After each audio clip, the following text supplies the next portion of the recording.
one thing I would say to Nick, and there's contact between the 120 right Porsche and the number 57 Windward car going into the International Horseshoe. So that's Phil Ellis and Elliot Skier. That was a pass for second position in GTD. They're 4.5 seconds behind Marvin Kerschoffer in the AWA Corvette. The one thing I would say about passing that Nick Damon mentioned there, I think if you're trying to stay on the lead lap in your class, I don't mind seeing a bit of robust defence, but when you're many laps down and you're helping your teammate, that starts to get just a little bit dicey. So Tommy Miller getting back up to speed now. René Rast, by the way, is taking over the 25 BMW GTP, still in 7th position, a couple of 3 laps off the lead.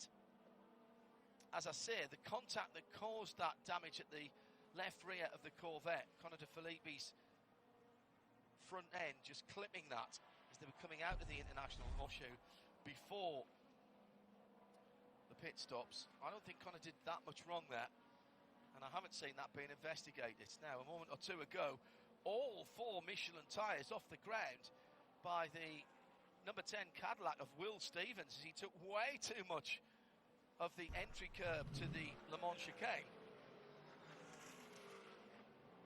Will Stevens will be again part of the Hertz Team Jota Cadillac squad. Hertz Team Jota moving to work status, factory status. Will staying with them. What an asset he's been.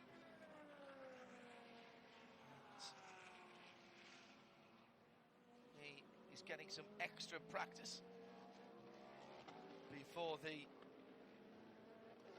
He'll be getting some extra practice in before the start of the FIA WEC season starts with the prologue, the last but one weekend of February in Qatar, and then the 1,812 kilometres of Qatar kicks off that season. Big air, get to Joe Bradley in a moment, big air for Will Stevens as he was overtaking the Forte Lamborghini. Ow, that is going to have hurt the car possibly, and Will Stevens. They sit very low down there. He'll have felt that through the small of his back. Joe Bradley down in the pit lane for a CrowdStrike pit lane report, which for this particular moment is going to be an interview. Who have you got, Joe? I have got Lucas Stolz, who's just... Stay where you are, Luke, I'll come to you.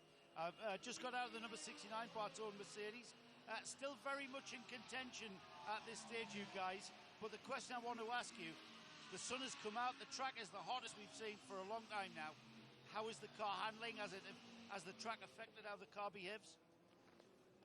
Yeah, the team provided a really nice car for the night, and I have to say, on daylight we suffered a bit more with the tires.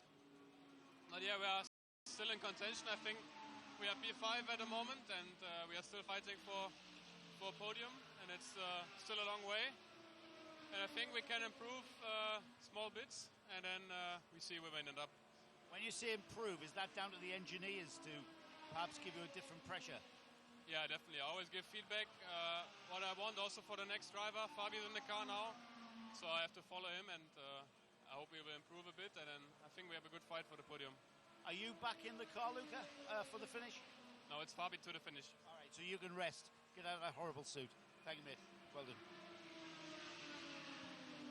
When Joe says horrible suit, he means sweaty and damp. And there's nothing worse than a damp race suit, particularly if you've got to put it back on again. So I never know with drivers whether when they're finished with 2.5 hours to go, if they'd rather be doing the last stint than sitting watching on the pit wall and trying to work out if they're doing well or badly with their teammate in the car. They can't really affect anything. Is that a good or a bad thing as far as a racing driver is concerned? I suspect that if they're pro drivers, they want to be in the car. They'd rather be in there. Joe? We know lots of racing drivers. We have personal friends who are racing drivers. And, they say they're going to call. They never do. You're the one who always calls them. You know who you are, Warren Hughes. They're very selfish beings. By